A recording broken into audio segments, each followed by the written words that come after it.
Here is the beautiful town of Cortona.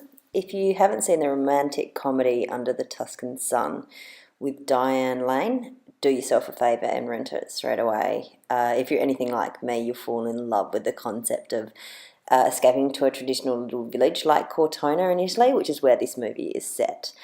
My family and I had to come and see for ourselves if this small town lived up to all the hype. So as I'm hoping to show you, Cortona definitely lived up to its reputation.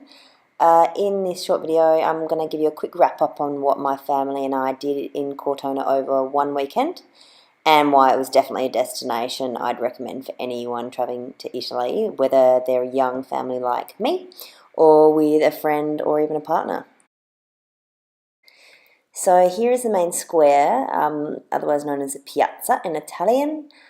This is where all the main action is and where there's a lot of restaurants and bars. It's a relatively small town, so the good thing is you can travel everywhere by foot. And this definitely worked to our advantage because we showed up to Cortona with no plans, which is the way my husband likes to travel. Just stop as something catches your eye. I think it's pretty obvious why this restaurant caught our eye. I'll put the name of it in the notes. We went to absolutely delicious restaurants in Cortona, but I think you could safely say that most places you walked into would be phenomenal. We stumbled across this walking trail which took you around the outskirts of the town all the way up to the top. Although it probably wasn't the smartest decision with the pram, we really enjoyed feeling like we'd worked off our lunch. We stumbled up and down some of the most beautiful streets, and the views from the top were phenomenal.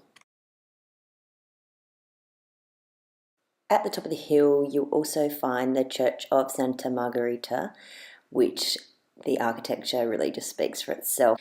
But if you've got any kids, just beware because her preserved corpse is actually on the inside. As the sun goes down, the Cortona streets really start to come alive. There's wonderful live music, and from about 7 o'clock they have what they call aperitivo hour, where you order a cocktail and you get a little plate of Italian treats. We went into the piazza and came across their Sunday antique market, which was awesome. They do this once a month, the fourth Sunday of every month. And there they had, lots of little trinkets, artwork, linen, local produce, you name it.